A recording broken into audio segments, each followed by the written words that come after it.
Good morning, everyone. If you're joining us, we are going to give it just a moment before we get started. We have a few participants still entering the webinar. We will get started right at 10 o'clock.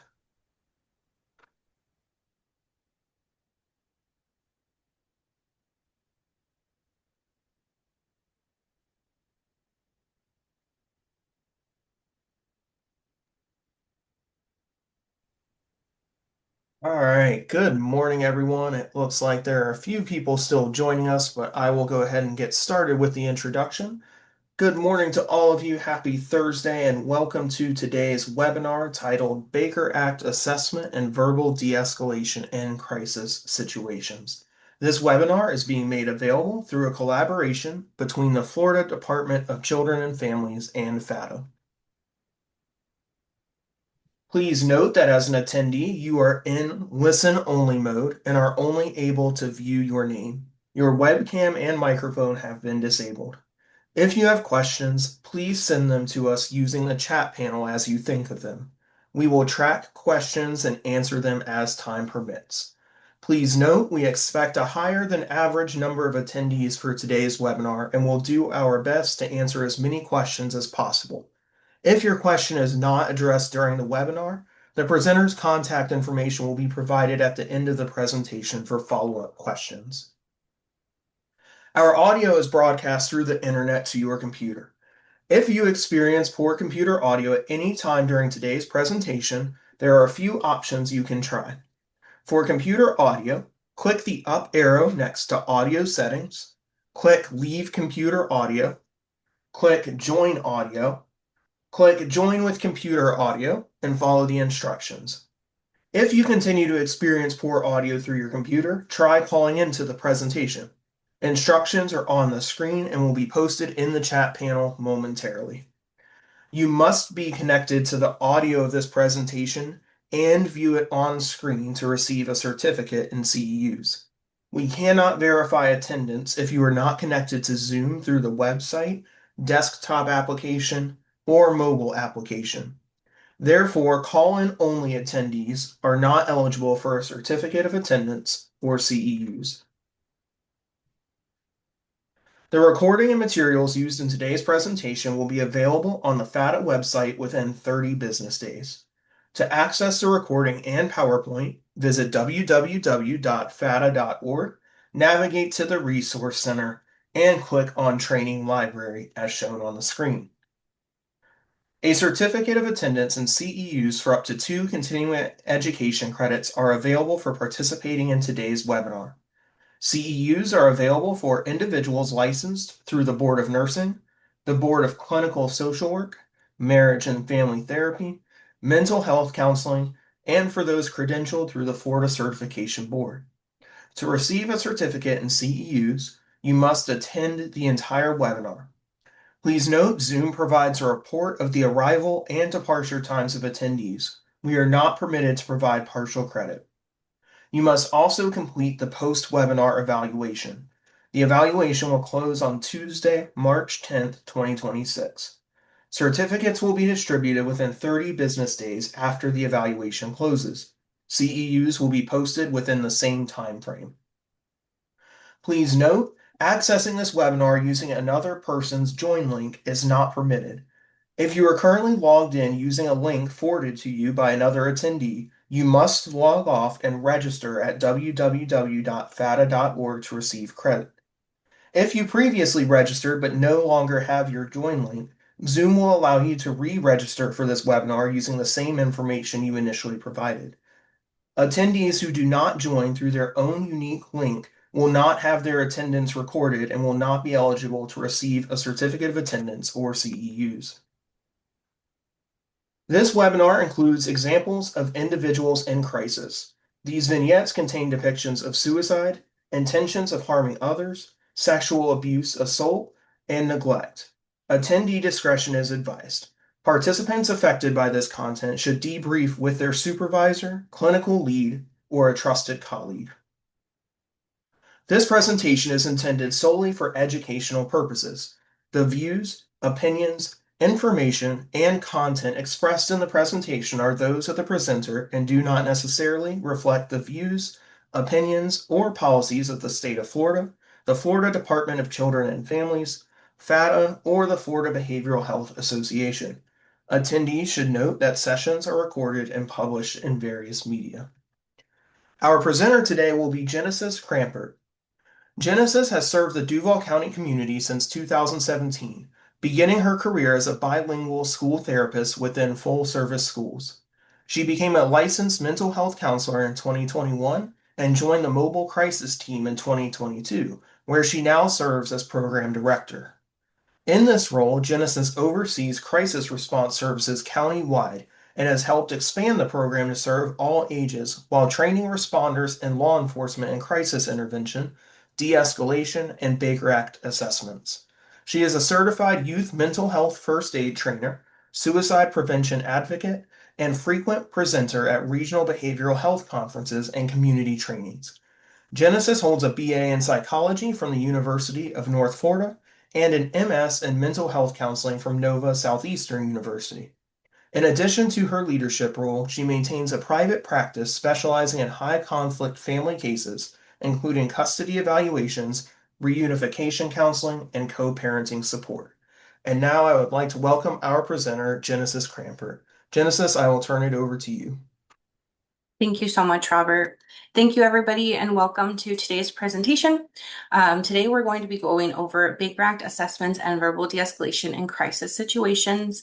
Robert will pay attention to the chat if there are any questions. I'll try to get to them as much as I can, but for the sake of time, we will try to get through all of the information. So today we're going to learn about Baker Act criteria, what constitutes a Baker Act, how to meet the criteria for Baker Act, what to do when somebody is in a crisis and how to de-escalate them verbally through connection, and also developing effective safety plans to prevent the hospitalization. If you're familiar with mobile response teams are essentially to prevent hospitalizations. So we are 24/7. We go out to the mental health crisis at hand, we de-escalate, we safety plan, and we ensure linkage to services.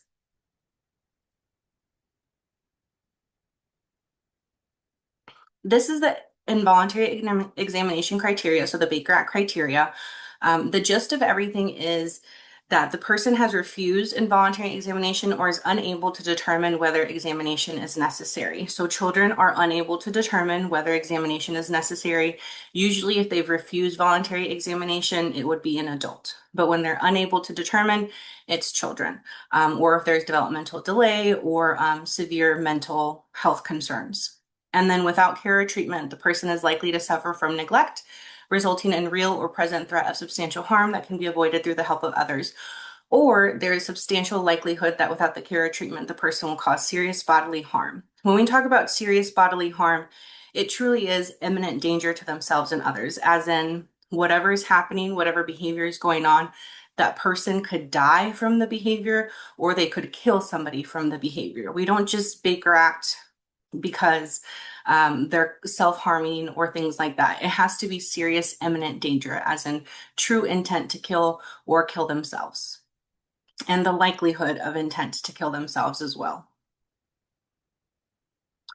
Some factors to consider are refusal to take prescribed medications. So depending on their current diagnosis, especially bipolar, schizophrenia, if they're hearing voices telling them to do things and they're not medicated or they refuse to be medicated, that's something to consider. Refusal to eat or drink over a period of time. I've had to Baker Act an adult because they refused to eat or drink. They thought that their food was being poisoned. And especially if it continues for a long period of time, that could lead to serious neglect. Inability to sleep. The longer we go without sleep, the more likely you are to have delusions, hallucinations, paranoia, things like that. So inability to sleep is huge. Placing yourself in imminently dangerous situations. We have quite a bit of calls where, especially teens, like foster homes, things like that, they'll run away. They'll get in cars with hitchhikers. They'll just talk to strangers. They'll really do anything to kind of get out of the home. And so that's something to consider as well. And that's also considered high risk behavior. So their likelihood of running away, running not necessarily like to a friend's house, but running away with strangers or with adults and they're a child, Things like that are factors to consider as well. Elderly issues, are they wandering at night? Are they leaving things on the stove unattended? Unrealistic fears, confusion, paranoia, all of those are things to consider in the elderly population. Mood is really important to consider. Do they feel helpless? Do they feel hopeless? Is there a flat affect? With the mood, it's really important that you ask future-oriented questions. So, what do you want to be when you grow up? Have you ever thought about living on your own, being on your own? Typically, if they don't have a future plan, that's a really big red flag because that means that they're so deep into their feelings that they haven't really considered anything past today or past the future. And so that's something to really be considerate of. Manic episodes, you all might know this because you're in the mental health field, but it's really, it's a common question of, is it more likely to die when you're in your depressive episode than when you're in your manic episode? And somebody's diagnosed bipolar, they are more likely to die in a manic episode than in a depressive episode, because when you're in a depressive episode, you're so depressed and you're so down that oftentimes you can't even get out of bed, you can't even brush your teeth. The depression just kind of takes over you to where you lack motivation. And so coming up with a plan to kill yourself, executing the plan to kill yourself is a lot of energy and takes a lot of planning. So people with bipolar disorder are more likely to die by accident during their manic episode because their risk-taking behavior is so severe. So frivolous spending, hooking up with strangers, driving fast on the interstate, jumping off of things, it's really just one of those things where you really have to be careful during the manic episode. Definitely be careful and check in during that depressive episode as well. But the manic episode, they're likely to die, not by suicide, but by accident because of the risk-taking behavior. The next one is substance abuse. So are they abusing substances such as their own medication that they're supposed to be taking? Are they taking medication with alcohol and drugs? Are they using a lot of drugs? What kind of drugs they're using? All of that also needs to be considered. The age of the substance abuser also needs to be considered. Um, if it's a child, why do they have access to these medications? How are they having access to have an extraordinary amount of medications, things like that? All of those need to be considered. Psychosis, so auditory and visual hallucinations also have to be considered, including delusions. Psychosis does not necessarily have to stem from a mental health condition. It can be like postpartum psychosis. It can be psychosis due to substance use. We've seen quite a few of that, like microdosing mushrooms, and then they're in a constant state of psychosis. Harming, so self-harming, severe cutting that warrants medical attention, some head banging. A lot of the ASD will do a lot of head banging. So is it head banging as in I'm just upset and banging my head on the wall, or am I really upset and throwing myself on the concrete to where I could severely injure myself? Are they unresponsive to prompts? Medication issues, whether they're non-compliant or if there's been a change in the regimen, particularly for antidepressants, the younger you are, the more likely that those symptoms are likely to occur, which is, a lot of the antidepressants will cause suicidal ideation and things like that. So that's really important to consider how young they are they on antidepressants and is it an antidepressant that causes those side effects? Are they non-compliant with their antipsychotics or their mood stabilizers? Do they have rapid speech? Are they talking in word salads? Are they refusing eye contact? The eye contact is different because it varies with different cultures. So you have to take that into consideration as well. Is this a cultural thing that they're refusing eye contact, or are they refusing eye contact as in it's such a flat affect that they can't make eye contact with me?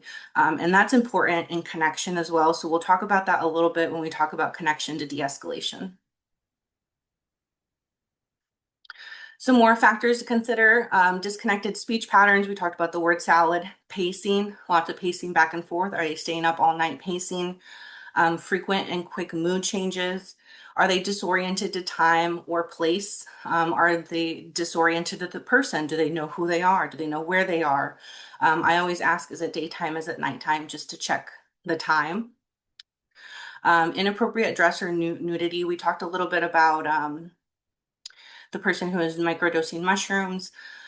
One of their effects of the psychosis was they would just walk around naked out in public. And so that's obviously a serious issue. So, again, are they appropriately dressed for the weather? Are they naked in inappropriate situations? Things like that. Next, we'll move on to homicidal ideation. So you really have to consider who is the intended victim and do they have access to that victim. So there's a big difference between saying, I want to kill my mom and I want to kill the person who invented this anime. Like, do they have access to that person? Is that person easily accessible to them? Can they easily find that person if they wanted to? What is the intent? How serious is the intent? What is their plan? Do they have access to the means of how they would kill them? And any type of related behavior. So, are they posing with guns on social media? Are they drawing violent pictures? Have they hurt people before? Have they hurt animals before? Have they gotten in a lot of fights before? Almost assessing what is their empathy level towards other humans. And suicidal ideation is a little similar. So, what is their plan? Do they have the intent to kill themselves, or is it just passive ideation? Just because you say you want to die or you don't want to be here anymore does not necessarily mean that you have the intent to kill yourself. You can feel suicidal but not be suicidal. So that's very, very important when you're differentiating whether a hospitalization is truly necessary or not. And do they have the means? So if it's an 8-year-old and they want to use a gun to kill themselves, checking with the parents. Do you guys have guns at home? Is there anywhere that they can obtain guns? An 8-year-old is very different than an 18-year-old who wants to kill somebody with a gun, because an 18-year-old can easily go out and get a gun themselves, as opposed to where an 8-year-old, they would have to find a gun somewhere, either through their family or somewhere else. The accessibility to the weapon is important.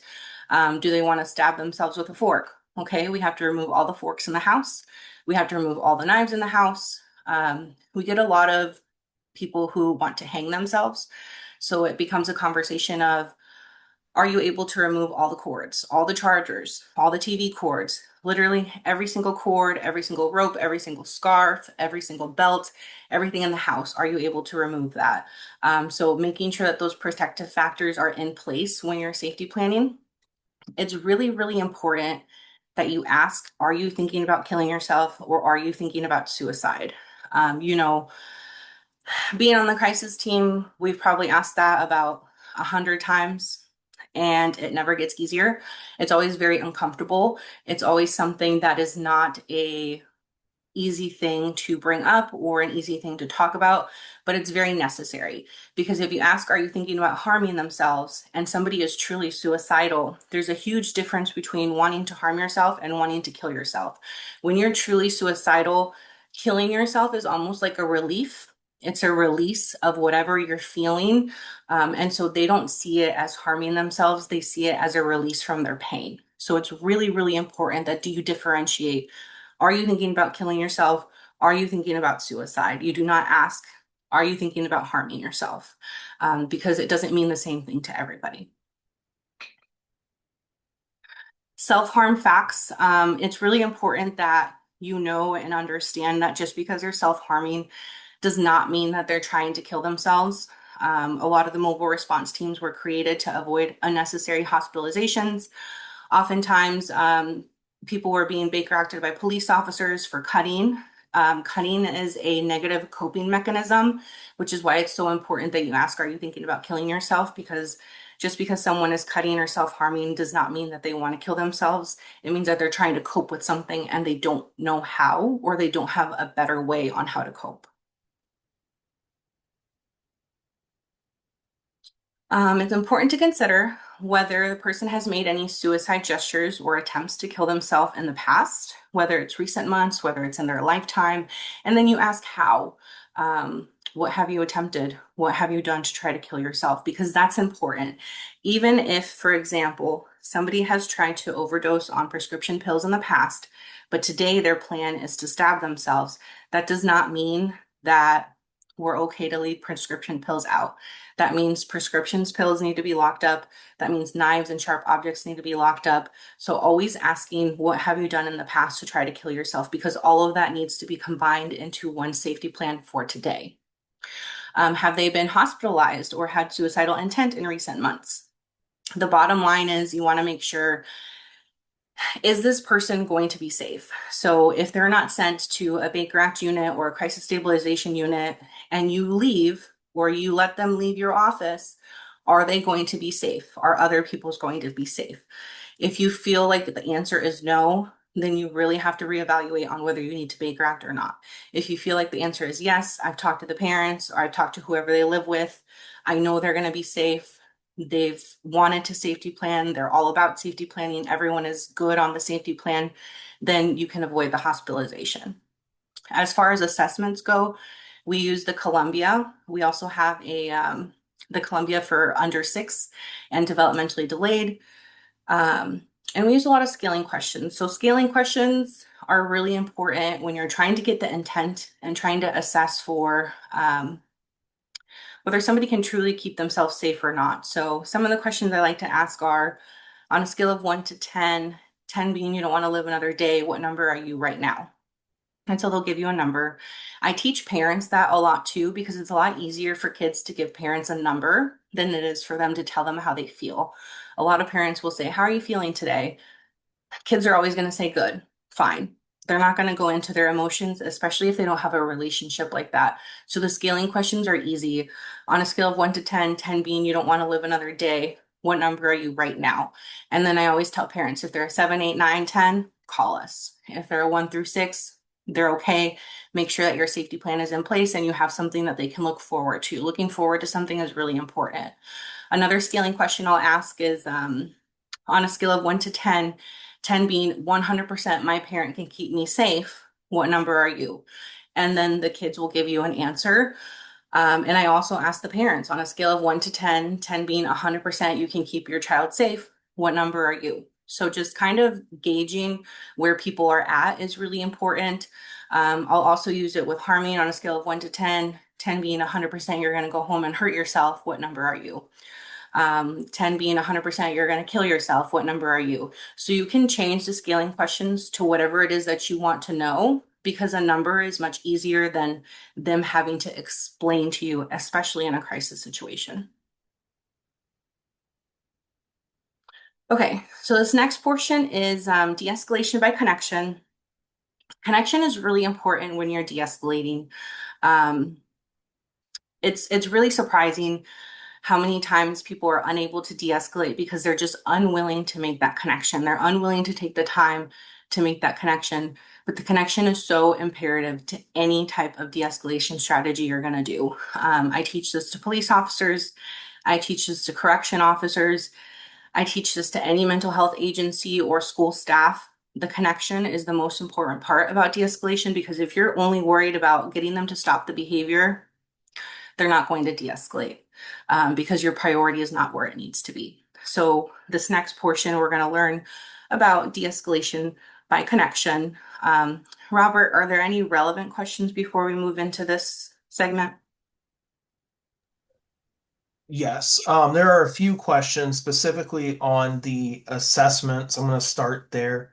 One person asked, I'm just starting in a random order. When asking scaling questions and the response is right down the middle, they give you a 5. What actions would you take?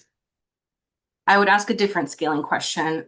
So for example, on a scale of 1 to 10, 10 being you want to, 100% you're going to kill yourself today. If the answer is 5, okay. On a scale of 1 to 10, 10 being 100% you can keep yourself safe today. The answer is 5 again. On a scale of 1 to 10, 10 being you have something to live for. What number are you? Really, until you can kind of get a better idea of where they're at mentally. And if they just keep answering 5 across the board, it really is going to narrow down to your connection with them, their ability to safety plan, and do they have anything to look forward to, or do they have anything to live for? Thank you so much. One person did ask if the Columbia assessment, if you view it's a useful tool or if it can be triggering to the person that's being assessed. Um, I'm going to try to keep my opinions out of it. We are required to use the Columbia, so that's what we use. Honestly, I have never had any issues using it. That's also what the schools use. Um, it gets pretty accurate information. I do change it a little bit to tailor it to myself. So on one of the questions, it's like, do you have the access to fulfill your plan? So I'll ask different things like, do you have a different plan besides the plan that you asked me? So I'll kind of elaborate a little bit on those questions. One thing with the Columbia that I will say is if you have the copy that has the colors, like the red, yellow, orange, where it's low to high risk, I definitely do not like make it visible so they can see it because especially people who have borderline diagnosis, they'll kind of say anything to get hospitalized. So you want to make sure that you cover that or that you hide that or that you have like the black and white version so they can't see where your answers are going when you're marking it. But it is standard across a lot of agencies. Um, and that's kind of how I'll answer that. Thank you. One individual asked, how do you consider when somebody does not shower or perform basic self-care routines? What steps are taken there when it comes to a Baker Act? If it's only they're not showering or taking care of themselves, as in hygiene, but they're eating, they're drinking, they don't have a plan to kill themselves, they're just kind of neglecting their hygiene, you really kind of have to ask yourself, can they die from this? If the answer is no, then that wouldn't meet Baker Act criteria. If they have an open wound, for example, the person who was microdosing mushrooms had an open wound, weren't showering, were walking around naked, so a lot of debris in the wound. The wound was severely infected to where something bad can happen from that, then that's different. But if it's just simply not showering, not taking care of hygiene, there's no plan, nothing like that, you really have to ask yourself, does it meet imminent danger to themselves, as in they can die from not showering or not taking care of their hygiene? Especially if it's a child, then that would be almost like a DCF report for neglect, as in how do we get this person to take care of themselves? How do we get them to the doctor? How do we get them to a mental health practitioner to focus on their depressive symptoms? Because that's more than likely a depressive symptom. Can a person be Baker Acted if they are only non-compliant with medication with no threat to serious bodily harm? No, that would not meet Baker Act criteria based on the statute. And then what would safety planning look like if the client uses random objects to self-harm to the point of serious injury? Would this suffice for a Baker Act if the client is not in immediate danger upon assessment? Um, we have had situations like that where, again, it's that borderline diagnosis that gets really, really tricky. Where, for example, there's no sharp objects in the home, there's no glass in the home. A client tries to break a window to get glass to cut themselves, or client found a pencil or plastic in their backpack and tried to cut themselves that way. I've had somebody swallow staples before, swallow paper clips before. And so if it's to the point where they will literally do anything to hurt themselves or to get themselves hospitalized, that's just a risk you can't take. Because if they're willing to do anything to hurt themselves or get hospitalized, that's not a liability that you want on your license.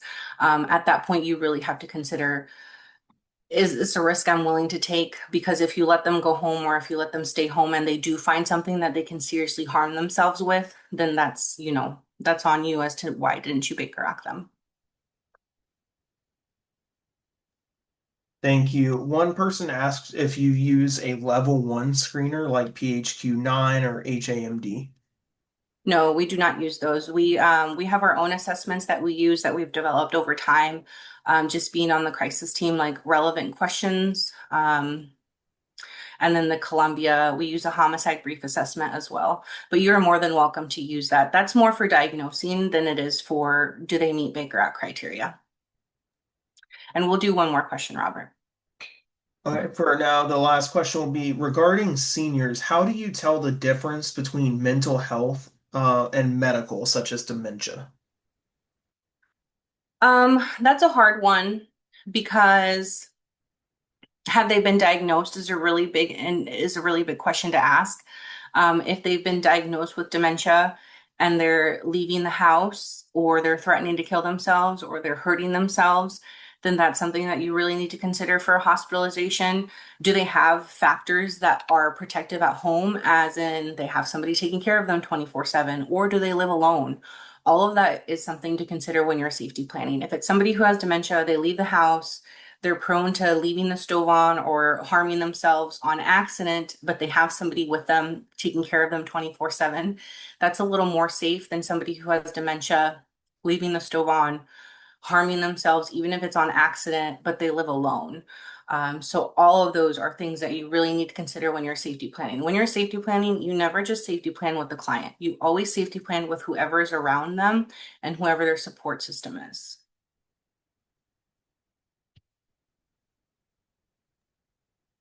Thank you so much. If we did not get to your question during this question break, we have recorded it and we will answer as many as possible before the webinar ends. Thank you, Robert. Okay, so we're going to get into de-escalation by connection.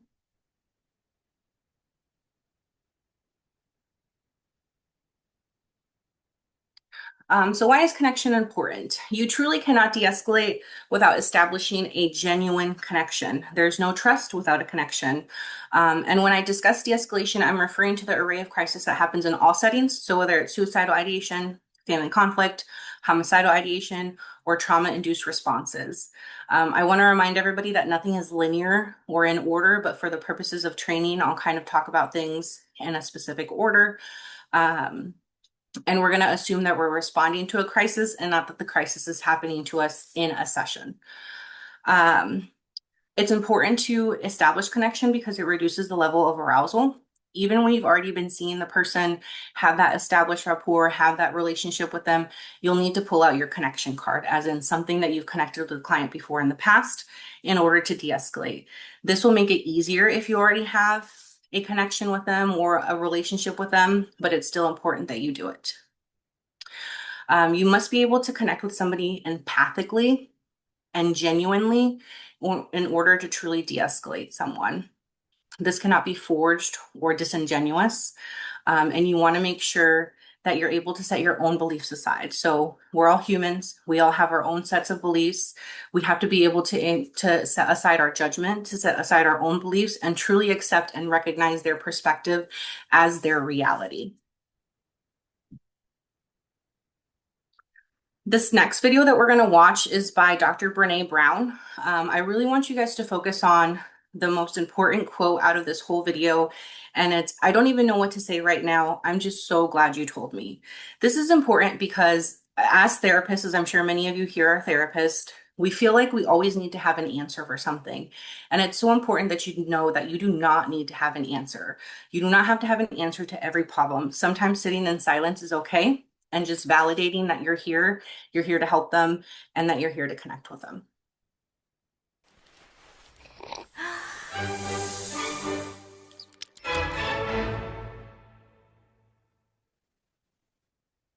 So what is empathy, and why is it very different than sympathy? Empathy fuels connection. Sympathy drives disconnection. Empathy, it's very interesting. Teresa Wiseman is a nursing scholar who studied professions, very diverse professions where empathy is relevant, and came up with 4 qualities of empathy. Perspective taking, the ability to take the perspective of another person or recognize their perspective as their truth. Staying out of judgment, not easy when you enjoy it as much as most of us do. Recognizing emotion in other people and then communicating that. Empathy is feeling with people. And to me, I always think of empathy as this kind of sacred space when someone's kind of in a deep hole and they shout out from the bottom and they say, I'm stuck, it's dark, I'm overwhelmed. And then we look and we say, hey, climb down. I know what it's like down here, and you're not alone. Sympathy is, ooh, it's bad, no. You want a sandwich? Empathy is a choice, and it's a vulnerable choice, because in order to connect with you, I have to connect with something in myself that knows that feeling. Rarely, if ever, does an empathic response begin with "at least." Yeah. And we do it all the time. Because you know what? Someone just shared something with us that's incredibly painful, and we're trying to silver lining it. I don't think that's a verb, but I'm using it as one. We're trying to put the silver lining around it. So, I had a miscarriage. Oh, at least you know you can get pregnant. I think my marriage is falling apart. At least you have a marriage. John's getting kicked out of school. At least Sarah is an A student. But one of the things we do sometimes in the face of very difficult conversations is we try to make things better. If I share something with you that's very difficult, I'd rather you say, "I don't even know what to say right now. I'm just so glad you told me." Because the truth is, rarely can a response make something better. What makes something better is connection.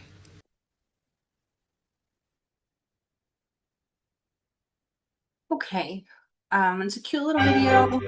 It's by Dr. Brene Brown. If you're interested in sharing it with clients, I share that sometimes in family sessions, because I do high family conflict for my private practice. So sometimes they have a really hard time communicating. They have a very difficult time seeing each other's perspectives. And so I like to show that video, and I break it down little by little as I go through the video with them to just kind of get them to see that sympathy is more like pitying the other person, and we don't need pity. What we need is that connection. So how do we make the connection?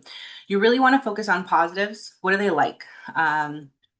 What kind of video games do you like? Oh, I really like that game too. I've played that game before. That's a connection. I heard you're really good at basketball. I used to play basketball when I was in high school. That's another connection. What do you like to do? What do you enjoy doing? What makes you feel good? What are they good at? Oh, you're really good at art. Do you want to draw some pictures? Do you want to make some crafts? Making sure that you know what they enjoy, what they're good at, and you're focusing on their strengths. What if they can't think of anything? What if they have no strengths to bring up to you? That's when you try to make something up. Um, your mom says that you're really helpful around the house. You must be a really helpful person. You must be really kind, things like that, right? Um, it's really important that you find something to connect with them on in order to make that de-escalation work. Um, what makes them happy? I really like Christmas music too. Do you want to listen to your favorite Christmas song? Things along those lines. It's really important that you are one with the client. And this is really hard when you're an authority figure. So parents, teachers, officers, principals, grandma, grandpa, it's very difficult when you're trying to de-escalate somebody, because what you want is you want their behavior to end and you want them to do what you need them to do or what you want them to do. And so it becomes a power struggle. So you want to approach it as, I have feelings, I can see your perspective, and I'm here for you. A crisis is not the time for a power struggle. It's not the time to command or tell them to calm down. You don't want to should all over yourself or should all over the client who's in crisis. You really want to make sure that you are just taking the time to be with them, to sit with them, and to just let them know that you're going to help them get through this crisis and that you'll be there at the end to process the crisis afterwards. You don't discipline, you don't process until after the crisis. You want to make sure that you're not kitchen sinking. If you've never heard of kitchen sinking before, kitchen sinking is imagine you have a kitchen sink, right? And everything after dinner goes in the kitchen sink. So, kitchen sinking in mental health terms is bringing up things from the past, even though they don't belong here right now. So, throwing everything into an argument in the present. This happens a lot in like divorce situations, marital counseling, um, a lot with parents and children too. So let's say the argument today is about, I asked you to do the dishes, but you didn't do the dishes. And then last week I asked you to take out the trash and you didn't take out the trash. And then last month I asked you to walk the dog and you couldn't even walk the dog once. So now we're kitchen sinking because now we're throwing everything in there when the argument originally started because you didn't wash the dishes today. And so you want to avoid kitchen sinking as much as possible. You want to focus on the right now. not who they were 30 minutes ago or last week or last year. And you want to make sure that you understand that sitting in silence is okay. Sometimes they're not ready to talk. Sometimes they really have to get all of that out. It takes about 30 to 60 minutes to truly de-escalate. Give them the time to de-escalate. Um, you really also want to ask yourself, are you the best person to handle this crisis right now? Do you have the time for this? Do you have the skills needed to truly help them de-escalate? And do you have the mental capacity for this? If you're in your own crisis, as in you have your own things going on in your personal life, and then you have somebody in front of you in crisis, you have to ask yourself, do you have the mental capacity to handle this crisis right now? Because if you don't, you got to tap somebody in and ask for help, because the last thing you want to do is you be in crisis, they're in crisis, and now none of us can de-escalate. That's not helpful.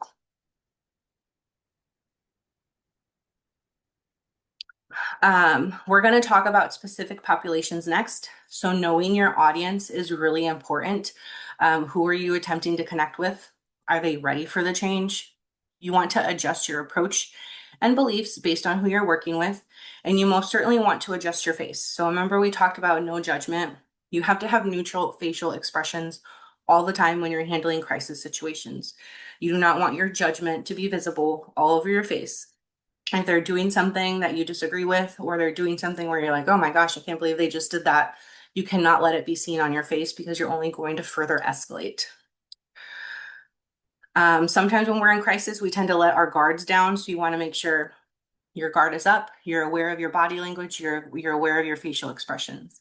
We want to make sure that we're cognizant of how we're approaching people or how people are viewing us. So next, we're going to move on to specific populations. It's important to know that none of these tips are the end all be all answers to everything. These are just tips I personally have learned working with these populations and that have worked with me when de-escalating situations. I say situations, de-escalating situations, because usually anytime it's a crisis, it's not just one person. It's usually everybody involved in the crisis. So we go to a crisis at school, you usually have to de-escalate the school staff, the counselor, the principal, the teacher, the child who you're assessing, the parent. It's de-escalating the whole situation. It's never just one person. It's always whoever is there. So we'll start with elderly. Robert, we might have time for maybe 2 questions. Perfect. This question is actually related to this slide. What if the client is actively trying to harm someone, but we suspect it's a dementia episode? Should the client be Baker acted instead of going to jail? That is not a therapist question. That is a who is present question, as in are police officers there? Because we have had situations where for example, we had an 8-year-old who bit mom in front of a police officer while we were there, and the child ended up getting arrested for domestic violence. At that point, us as therapists cannot tell the police what to do or how to do their job. As much as we felt it didn't need to happen, that's not something that we can interfere in. If it's just you and you're there and they're trying to harm somebody and it's dementia and it's a repeated thing, and the person who they're trying to harm says, I can't keep them safe, there's no way I can have them in my house because they're always trying to harm me, then that sounds more likely like a hospitalization because they're not willing to stay safe. The person that they're with is not willing to keep them safe either. So all of those factors are considered when deciding whether to hospitalize or not. Perfect. Thank you. The last question I'll share for now is how can you tell if someone is lying about suicidal ideation? That's hard. I know I've mentioned this a lot. So again, with the borderline, right? They know what to say. They'll say whatever it takes to kind of just get what they want, which oftentimes is to be hospitalized. Um, as a clinician, you can usually tell when somebody's lying, but you have to ask yourself, am I willing to risk this? If they're saying, I'm going to kill myself, I'm not going to safety plan, I'm going to do whatever it takes to kill myself, even if you feel like they're lying and they're not serious, and then the parent says, well, I don't know, I can't keep them safe because they're going to try whatever it takes. Even if you think they're lying, That's not a risk you can really take, because they're meeting the criteria based on their words. And that's really what matters, is their intent and their words. And oftentimes they will do whatever it takes to get hospitalized. So whether or not they're lying shouldn't really have a factor into whether you hospitalize or not. It's just one of those, you have to look at the facts and what's being said to you. And if what's being said to you meets criteria, that's all that matters.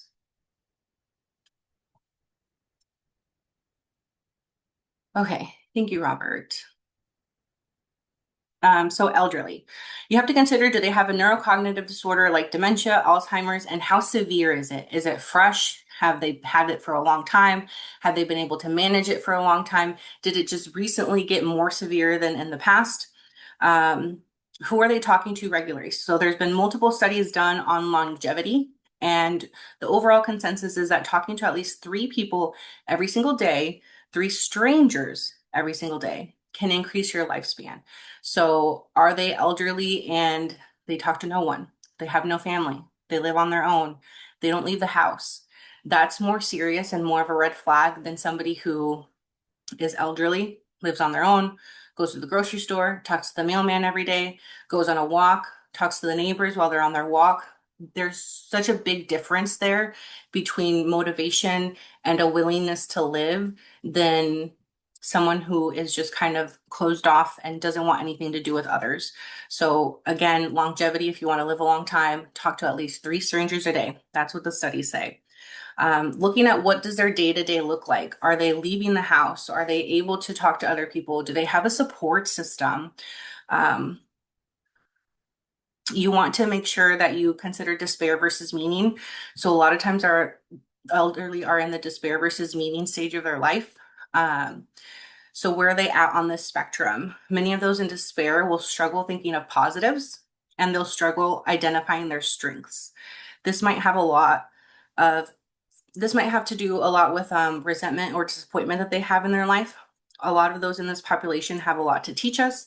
So you want to make sure that you do let them teach you, let them talk, just listen, and eventually you'll hear something that you can connect with out of their stories. Substance use. Do they have a desire for change? How strong is that desire for change? Do they have anything that they look forward to that's healthy and positive for their mental health? Do they have a support system in place, or is it just by themselves? Are they willing to assist and help safety plan? Is their support system willing to assist and help safety plan? Is everyone involved, not just the substance user, is everyone involved ready for change? Or are we de-escalating for today and not for the long term? If we're de-escalating just for today, that's a different story than if we're de-escalating for the long term, as in we're going to get you help, we're going to link you to services. The next population is the unhoused. So trying to see their perspective, it can oftentimes be difficult to empathize with certain populations. You really want to make sure that you're trying to see their perspective, which is why we talked about empathy. Is there self-loathing? Do they need help identifying their strengths or seeing the positive? That's where you come in. You have to try to find some sort of strength. You have to try to find some sort of positive. Ensuring you're being supportive, but not making promises. You cannot make promises to people, whether they're unhoused, whether it's elderly, no matter what population it is. You don't make promises. You just provide support. You want to be there to just listen. Oftentimes, just letting it out is going to help somebody de-escalate, just allowing them to vent. Military families. I see a lot of military families. It wasn't in my bio, but a lot of the families that I see with high conflict are military. I'm part of a military referral program. So they send me a lot of their families. With all families, it's important to understand family dynamics. With military families, it's important to know if they are active or if they're veterans. This can make a huge difference in family dynamics, such as, is the parent getting deployed soon? Did they just come back from deployment? Who does the majority of the house load? What is their support system like? Is it just one parent with the kids on base and they have no family, no friends, nothing like that? That's really important to consider. It's also really important to consider that different branches mean different styles and dynamics. So Marine vets tend to be very black and white in my personal experience. They have a very hard time accepting living in the gray. So it's all black and white thinking. It's very difficult to live in the gray. And if you know children, they live in the gray all the time. Most military fathers struggle with disobedience or even admitting someone needs mental health help because, they're kind of trained to be strong and not need help and just be able to do it on their own. So having to ask for help is really, really huge. If they're a veteran with a disability, they can struggle with depression or feelings of hopelessness, which makes it very difficult to connect with their own families, let alone with a stranger or their therapist like yourself. A lot of military wives struggle with husbands who are active or veterans and their anger outbursts or their perceived lack of patience or acceptance, especially when somebody has gotten deployed and recently comes back. They give them all these trainings on how to help their person, how to help get them situated. But oftentimes, when that person is coming back from even like a year deployment, that partner that's been home with the kids or with the family taking care of anything just wants them to tap in and help out. But it's just so hard not to ask for help. So that causes a lot of resentment between them. Families with a wife who is active in the military can struggle with husbands perceiving a lack of connection with the children or maternal nurturing.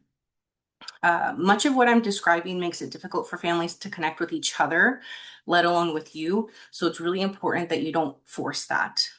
You have to understand that although you're the mental health expert, they're the expert of their own life. So you want to approach them with a view of teach me how you prefer to be helped. Oftentimes, when people are in crisis, you cannot psychoeducate until the next session. So focus on stabilizing, not on everything else that needs assistance. The next one is neurodevelopmental disorders. So what kind of sensory sensitivities do they have? Is it too bright in here? Is it too loud in here? Are your clothes uncomfortable? Do you need to sit in a more comfortable chair? And then you adjust from there. Are they able to process their situation? Can they truly understand their situation? Are they able to express themselves and their emotions? And do the people in their environment need psychoeducation on their symptoms and behaviors? Because sometimes, especially if they're undiagnosed, the people in their environment don't really know how to help them. So finding out what their sensory sensitivities are, finding out what their processing needs are, and then educating the people around them to help them in future crises is really important. Children. You want to consider their age and their maturity level. You might attempt connection with their interests as it may be difficult for them to identify their strengths. Do their caregivers understand that the behavior is a result of an unmet need? And what is that unmet need? Understanding needs within their environment, adjusting the environment to their needs. With any population, but especially with children, you want to avoid a power struggle. You want to be one with them, sit with them in their big feelings. Adults, do they even want your help? Do they even want you there? Do they even want to tell you what their problems are? What kind of support system do they have? Those who lack a support system struggle to find something to look forward to. So that's really important. So helping them find something to look forward to. It'll be up to you to locate and point out their strengths because oftentimes adults don't really want to share that. It's hard for them to be vulnerable, especially male adults.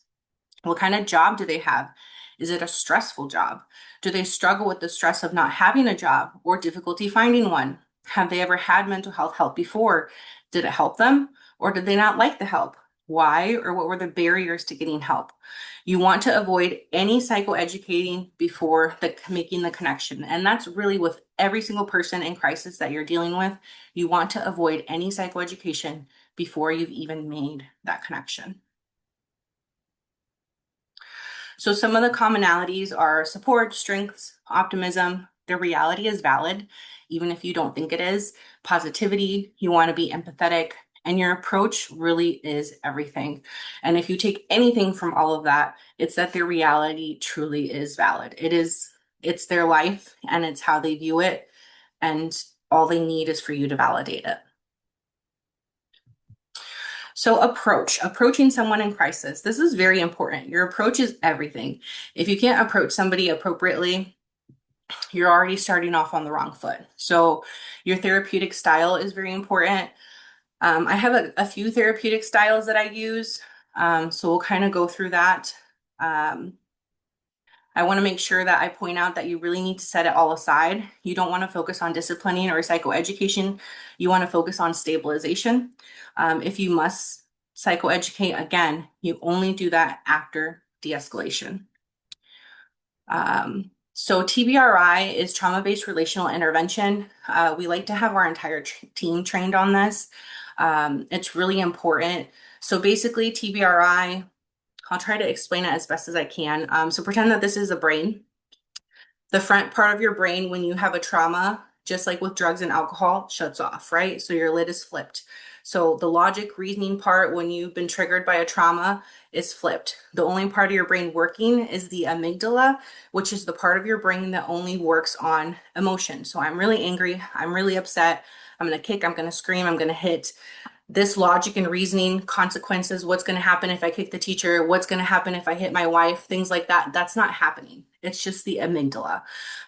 So again, with children, this is something that parents and teachers don't really like, but we teach our whole team on how to do this. We send them out with snacks, suckers. When I was a responder, I used to have like peanut butter crackers and water, or I'd have other things for people who had allergies. I'd have fruit snacks, things like that. So what sedates this part of the brain, the amygdala, the emotion part, is sugar and protein. So once that part is sedated, and I promise you, it takes like 5 to 10 minutes, the front part of the brain shuts back on. So that's your logic and reasoning part. Now you can have a logic and a reasonable conversation with somebody, because you've sedated that amygdala. So that's really important. So asking, have they eaten yet today? You'd be surprised how many calls we go out to at a school where the child hasn't had breakfast, the child hasn't had lunch, and they're just so escalated, tearing the classroom apart. And you just get them some food, and it's like a whole different person. Are they thirsty? Having some water. I have water in my office all the time. You want to make sure that you're sedating that amygdala immediately before you start any sort of conversation. The narrative should always be, tell me what happened. What happened to you? Did someone say or do something? You don't want to ask, why'd you throw the chair? Why'd you bite the teacher? Why'd you hit your mom? It's always, tell me what happened to you. What did they do to you? What did they say to you? You want to be an ally with that person, even if you disagree with what's going on. You want to seem like an ally in order to get the information that you need and in order to establish that trust. Your demeanor should always be low and slow. You should always be the calmest in the room, like a duck in the pond floating on water. You look really, really calm, even though inside you're just freaking out. You might be in your own crisis. It's really important that you just seem like the calmest person in the room. Tone is everything. There's a huge difference between Steve, come here, and Steve, come here. So tone is everything. You want to make sure you keep a calm, cool, collected tone, and it's low and slow. Even if you're like the happiest person ever and you're just so energetic and you're so excited to be there, you can't go into a room where somebody is so severely depressed or suicidal with rays and sunshines into a room of dark and cloudy.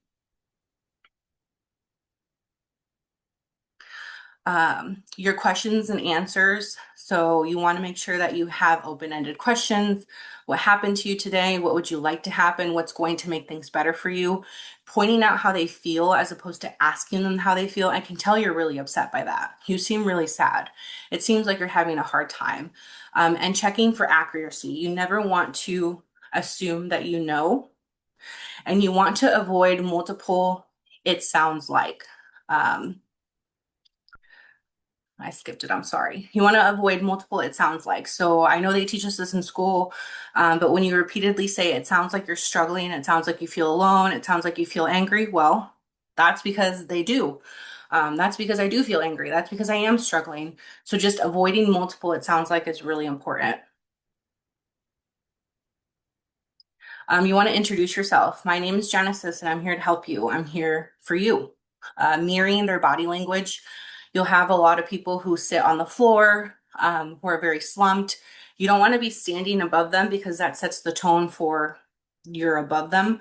If they're sitting, sit with them. If they're standing, stand. And you want to make sure that you watch your body language. You want to make sure that your arms are not crossed because that can be seen as very closed off. Is my face saying what I'm thinking? Again, with the neutral expressions, reflect what they're saying. Wow, that sounds really hard. Thank you so much for sharing that with me. That must have been really difficult for you to share. You do not want to repeat what they said. You just want to summarize. Um, a few mm-hms here and there, but not too many. A couple, it sounds really hard. Again, thank you for sharing that with me. It sounds like that was really hard for you. Um, Always thank them for sharing things with you because it's so hard for people to be vulnerable, and recognizing their vulnerability is huge because that will only encourage them to continue to be vulnerable in the future, especially with the therapist that you're linking them to or with any future help that they might need. We talked about avoiding multiple, it sounds like, varying your responses. Remembering now is not the time to solve the problem. You want to let them teach you about them. A lot of people in crisis feel invalidated or unheard. You want to validate them. You want to hear them. You want to consider their environment. So a lot of times we respond to homes. So for example, if inside the home is really loud, everybody's yelling, everybody's really upset, why don't we just go outside and talk for a little bit? Do they feel comfortable in the area that they're in? I'll always ask, do you think anybody can hear us? Do you think anybody can hear you? Do you think people are giving us privacy? Things like that. If they feel like they don't have privacy, you need to go somewhere else. So just ensuring that they feel like they have privacy is really important. Um, Also, another thing to consider is, where do you want me to sit? Is it okay if I sit here? Can I sit next to you? Things like that. Really, at the end of your crisis de-escalation attempts, you have to ask, have I truly made that connection? And if the question is, no, I don't think so, then you got to start over. You got to do whatever it takes to make that connection, because if you haven't made that connection, you haven't de-escalated. Something that I use for like check-ins. So this is an abacus. So when I check in with children, I used to bring this with me on calls. So, red, it's kind of like a scaling question, right? So red is angry, orange is confused, yellow is happy, green is worried, blue is sad. So tell me, how many angry beads are you feeling today? And so as you can see here, this person is feeling mostly sad, with happy being next, and then the other three being matching. So it's really important for you to kind of get a gauge on how they're feeling or where they're at. And this is an easy one to use with children. This is one for trauma-based relational intervention. So trauma-based relational intervention has three parts. The first one is connecting. So we talked about connecting, how it's crucial for securing attachment, which forms the foundation for healing and growth. This is something that I always teach parents on, how to connect with their children who have had trauma in their past, especially foster parents. Empowering is number two. So it addresses the physical and emotional needs, ensuring that they feel safe and supported in their environment. So again, meeting their physiological needs. Have they eaten? Are they thirsty? Are they cold? What can we do to regulate your emotions? And then the last one is correcting. So you want to correct, but you want to correct in a less disciplinary tone. So your child comes to you and they have an attitude, and they sound like they have an attitude. Instead of saying, don't talk to me like that, you can't talk to me like that. Whoa, you want to try that again? Giving them the opportunity to try to recognize that they've done something wrong and then attempt to make it better. So giving them the chance, because everybody deserves second chances. Whoa, you want to try that again? They try it again, and I guarantee you it'll be much nicer the second time. So this check your engine, I take it with me on all the calls. So blue is, I'm pretty upset, but with the right help, I might be okay. Green is, I'm cool, I'm good, I'm chilling. Red is, nothing in the world will ever make me feel better. I'm stuck. So this is how I check in with people, after I've offered them snacks, water. Let's check our engine. Where are you at today? I use this with adults. I use this with elderly. I use this with children. It doesn't matter who. I always use this on any call that I go on. And it just kind of helps you gauge. So I do it in the beginning. And then after I feel like I've de-escalated and we've safety planned, tell me where you're at now. Sometimes they'll say, oh, I'm in between blue and green. That's good. I'm in between red and blue. How can we get you to blue? We want to be in blue. Blue is okay, because that means that you can be okay. You just need something. Red, if they're in red and they stay in red, you haven't de-escalated yet. So this is a good way to check in. I used to have a little arrow, but after years of use, the arrow fell off, so I just used the plate. Families, how to check in with families. Families are a little different. Families are a whole different beast. So I always check in with three positives and one negative. Give me three positives that happen and one negative. This allows them to really kind of focus on what the actual problem is and what their issue is. Because if you allow them more than one negative, they're going to think of all the negatives that they possibly can. So more positives, only one negative.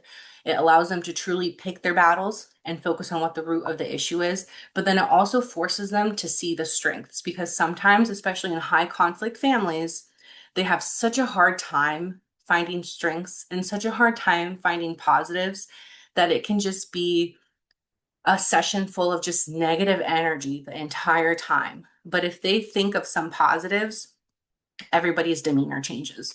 So I always check in with three positives and one negative. Okay, this next video, if you're not familiar with Inside Out, Bing Bong is Riley's best friend or imaginary friend, and all the memories in Riley's brain, this is from the first movie, are being destroyed. And so he's grieving a lot because Riley's too old for him. So he's grieving the fact that Riley doesn't want to play with him or hang out with him anymore, and they're losing all of the memories. So she's losing a lot of memories of Bing Bong and a lot of her childhood. I want you guys to really focus on the difference between how joy handles things and how sadness handles things. And I also want you guys to focus on who was able to make the connection faster.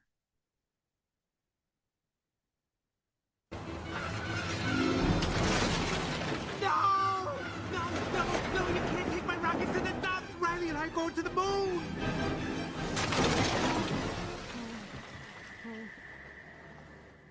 Riley can't be done with me.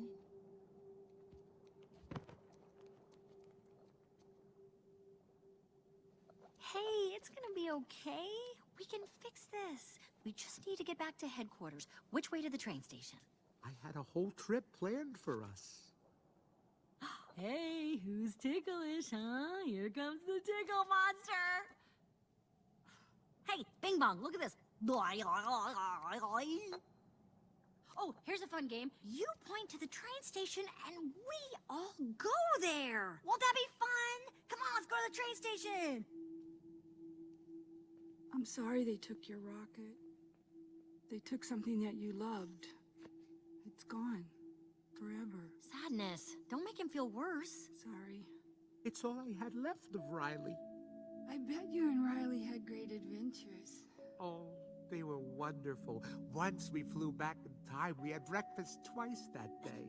Sadness. It sounds amazing. I bet Riley liked it. Oh, she did. We were best friends. Yeah, it's sad.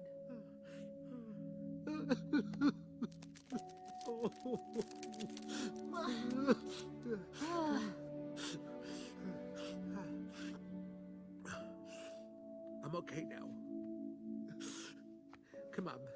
The train station is this way.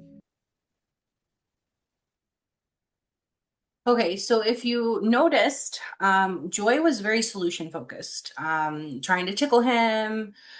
Why don't we just get on? Let's get moving. Let's get what we need done. That's kind of what I was referring to with authority figures have a really hard time connecting and just being one with the person in crisis because they just want a solution. They want it to be fixed. They want to move on to whatever is next at hand or whatever the task at hand is. And so Joy was very solution focused. Sadness sat in his feelings with him. She made that connection. She empathized with him. And in the end, Sadness got him to get up and show them the train station much quicker than Joy could have. So again, it just shows that empathy is really, really important and that that connection is just everything when you're de-escalating somebody. So you really want to ask yourself, have you made a true and genuine connection? You want to set your limits. It's really important that you remember that anger is a secondary feeling. It's much easier for me to show that I'm angry than it is to be vulnerable and say, I'm hurt, I'm scared, I'm jealous, or I'm disappointed. You want to ensure that the person that you have de-escalated has learned some sort of skills from you and to take into future crisis. Um, Remembering that the verbal bombs, all of that is a smokescreen. If you've answered yes to have I made a true connection, then you can move on to safety planning and ensuring that, you're reminding them of the coping skills to use in the future. You want to remind them of their strengths and what they have to look forward to in the near future. So I'm really excited for you to have lunch with your grandma this weekend. I'm really excited for you to spend birthday with your family. Anything like that, anything that they have to look forward to. If it's somebody who doesn't really have a lot of support systems, I'm really looking forward for you to get the help that you need and connecting you with a therapist or connecting you with services. Always leave them with something to look forward to, no matter how small. Anytime you're working with someone in crisis, it's not about let's get it together and move on. It's about let's take the time, let's connect, let me sit with you and your feelings, let me hear you, and that's how you establish that connection. Before we move on to the actual Baker Act form in the vignettes, we can take a couple questions.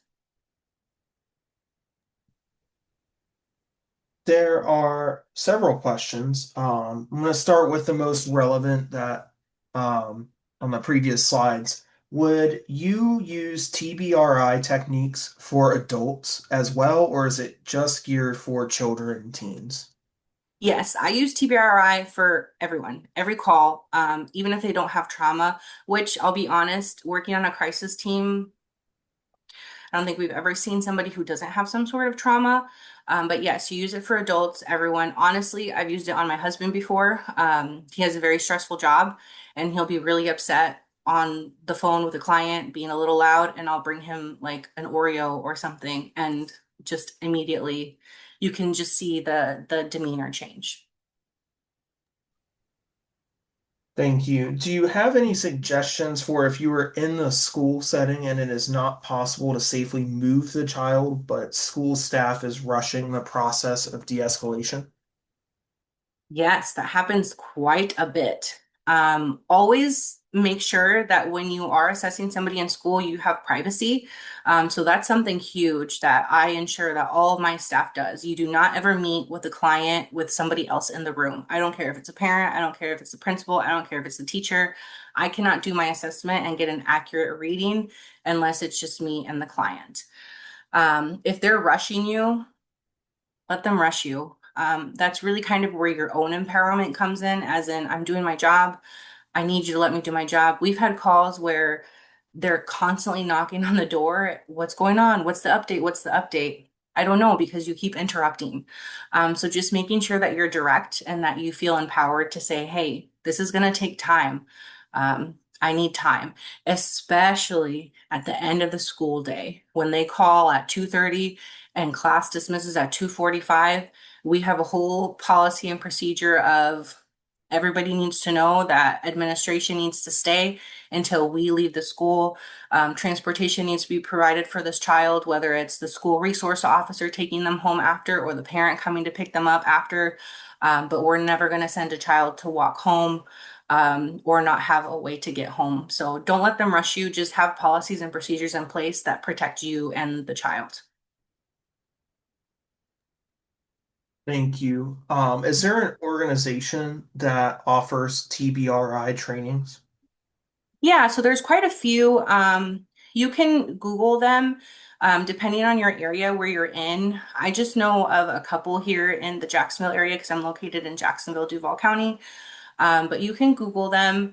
Some of them have virtual trainings, and then some of them have in-person trainings. It just kind of depends on, what your budget is and what you're able to do.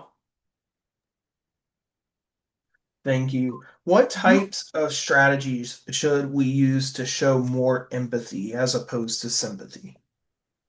Always strength-based, and always just listening. You don't want to interrupt.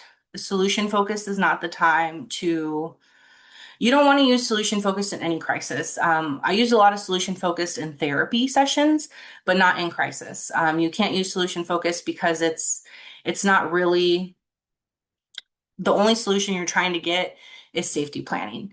And in order to get to safety planning, you really have to establish that empathy. So really just the relational, the TBRI, the relational interventions, the client-centered approach. What do they need right now? What's going to make you feel good? Do we need to go outside? Just trying to gauge what the client needs.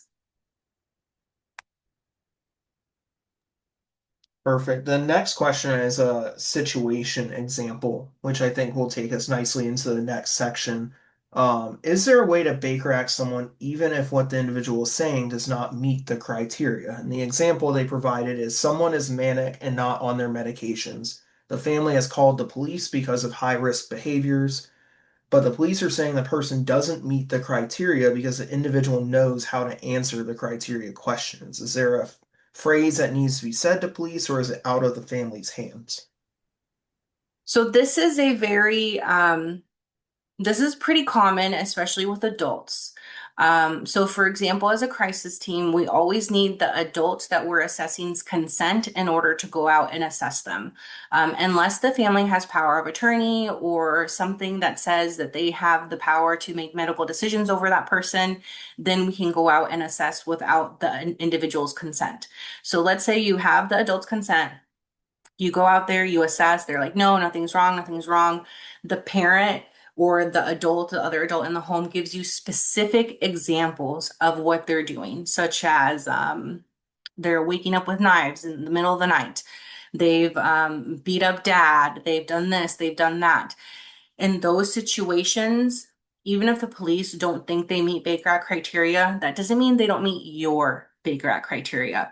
Oftentimes, what we've run into is police have a different criteria than we do, even though it's the same statute, they interpret it very differently. And so for us specifically, we're required to take police after 5 p.m. at night for our own safety, right? So anytime we get an overnight call, we take them out for our safety. We don't even call them until we're about 10 minutes away from the location, because if they beat you to the situation, it's their show, it's their situation. They kind of call the shots. But if we beat them there, then they're there just to assist us. And if we say they meet Baker Act criteria, they can't fight that because we've already filled out the form, we've already signed it. All they have to do is transport. And what I do for my team is I provide like little laminated emails between us and the chief, or a laminated statute where it clearly says you just have to take our form and transport, just in case you get a police officer who is not willing to abide by whatever Baker Act you've decided to do.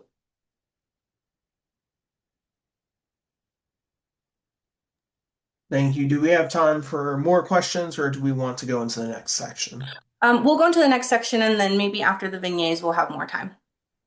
Perfect. And I do want to say that this form is about to be shared in the chat, so if you are unable to read it on the screen, you will have access to it as well.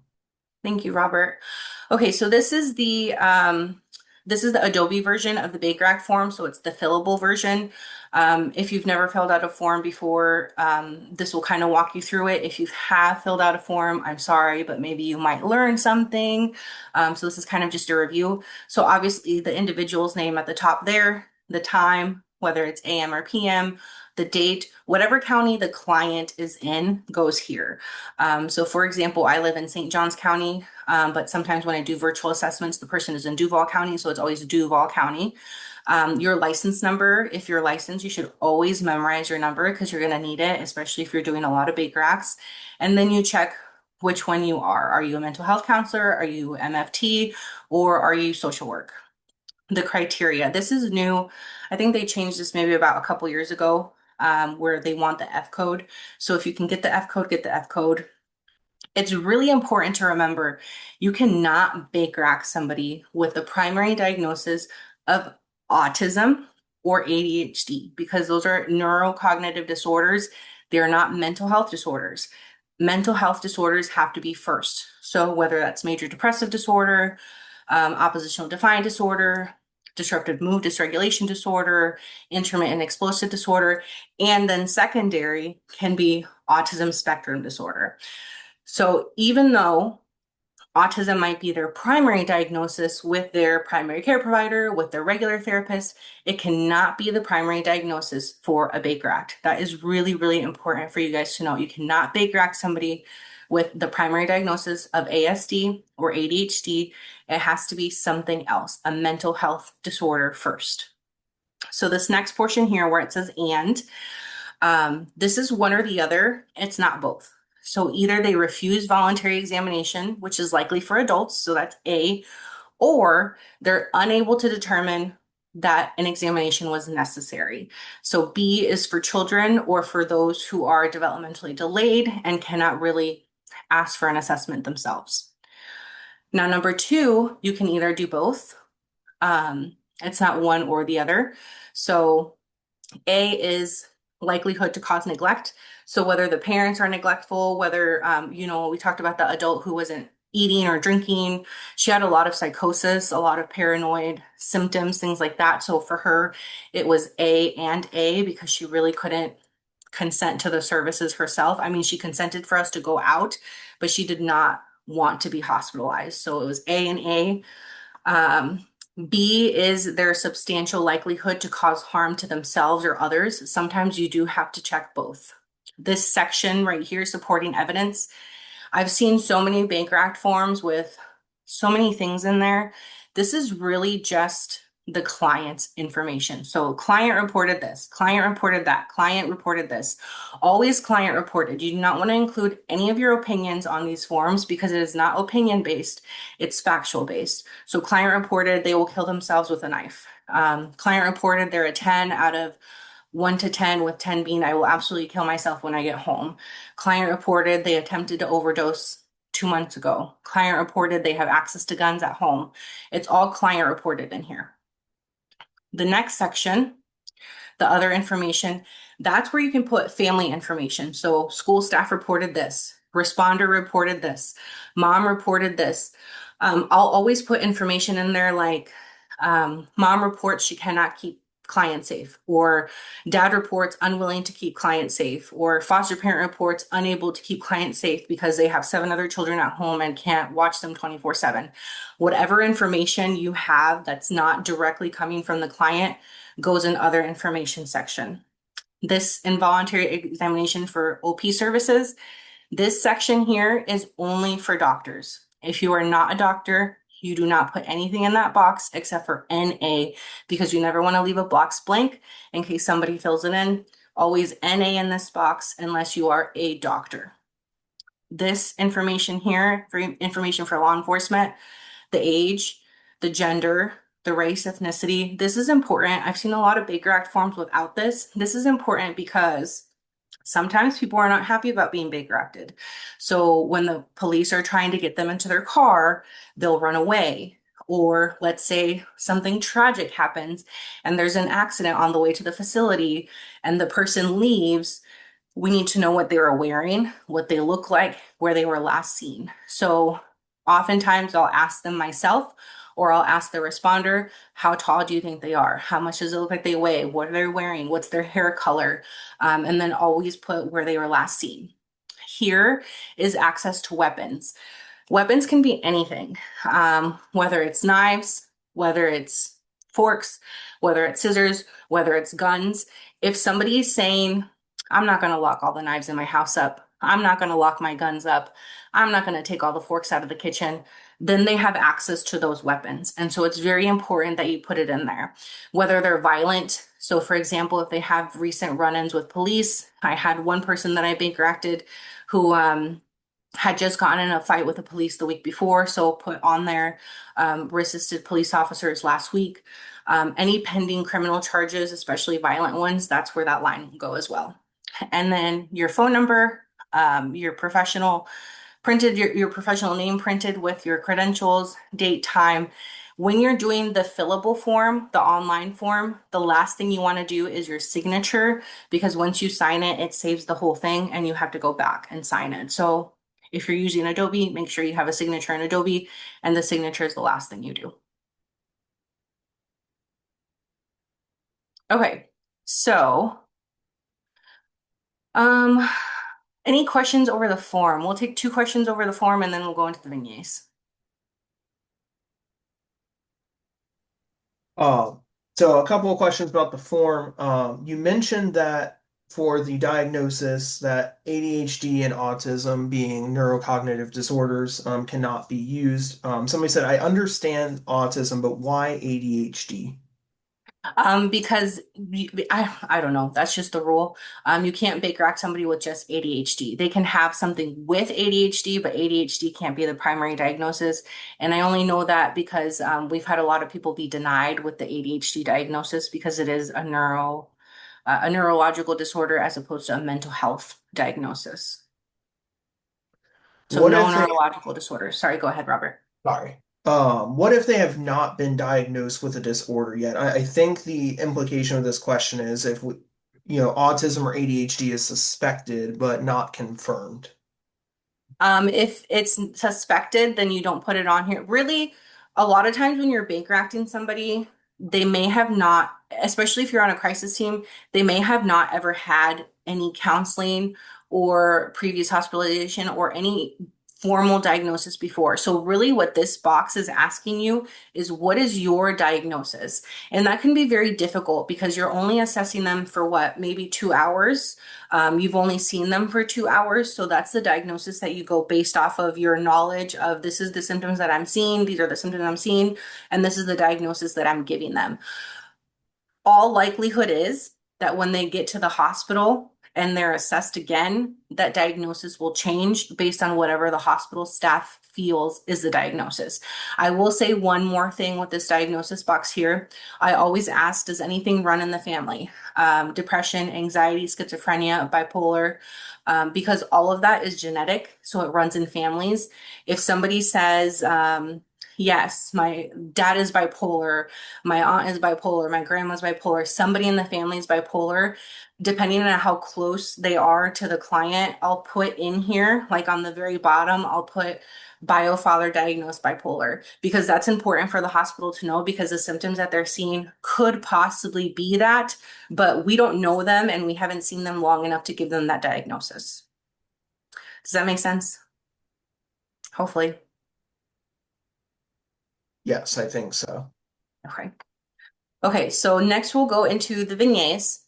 Remember, these are all things that have actually happened, clients I have actually seen. When you're thinking about a Baker Act and when we're going over these vignettes, it's important to know that we should all end up with the same answer. If we are not ending up with the same answer, there's a problem. So we should all ideally end up with the same answers on whether it's a Baker Act or not. Okay, so we'll start with the first one. So Stacy's a 15-year-old with suicidal ideation. Her parents are divorced. She spends weekends with her dad in Daytona. Stacy reports that she wants to die and has a plan to shoot herself with a gun while she's at dad's house this weekend. When asked where the gun was located, Stacy reports he has one on his nightstand that is always loaded and another in his dresser that is always loaded. When asked if she had access to the guns, Stacy reported that her dad trusts her and does not have locks for his guns or his room. The responder contacted the father and reported Stacy's plan to kill herself. Her dad reported that he can do as he wishes with his guns and no one will tell him otherwise. The responder contacted the mother and asked if it was possible to keep Stacy at her mom's for at least the next few weekends until her daughter can get into regular counseling. Her mom reported that the father always interferes with counseling and cancels any possible therapeutic services. The mother also reported that she cannot keep Stacy from visiting her father due to him calling the police anytime his daughter does not show up for his visitation due to her breaking court order. So as you can see in this situation, obviously dad's house is not safe. We tried to safety plan with mom. There's really no safety planning going on. So Robert, if you can kind of tell me in the chat whether people think this is a Baker Act or not.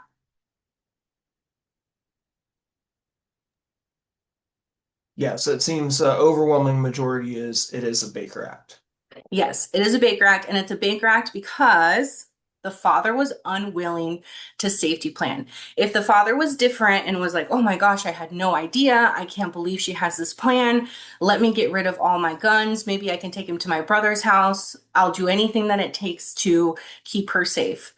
That would have been a totally different story because then we could have safety planned.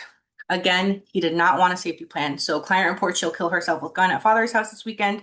Client reports the guns are not locked up and she knows where they are kept as well as how to load and use the guns. Client reports she's sick of the back and forth with her parents. Client reports she's not willing to safety plan because she can't take it anymore. A lot of client reports, right? And then here's the important part. Father reports he can do as he wishes with his guns and is not obligated to do anything responder suggests. Mother reports she legally cannot keep client from going to father's home. Neither parent is able or willing to keep the client safe. That is so important. When somebody's unable or willing to keep a child safe, you have to put that in there because the hospital is going to ask, well, why are they being Baker acted?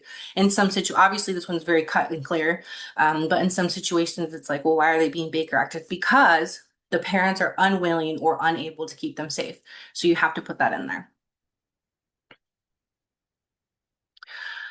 Okay, Cole is a 7-year-old boy who has been Baker acted over 9 times in the last year. He tells you that he hears voices that tell him to kill himself. You ask what exactly the voices tell him to do. Cole says that the voices tell him that if he does not kill himself, the voices will kill his family.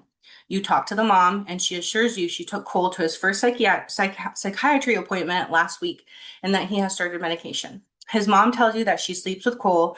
She says that she keeps all sharp objects locked up, has put away all cords, and has ensured her house is safe of any ways in which her son could hurt himself. Cole's mother reports she has even considered homeschooling him to prevent anything from happening at school.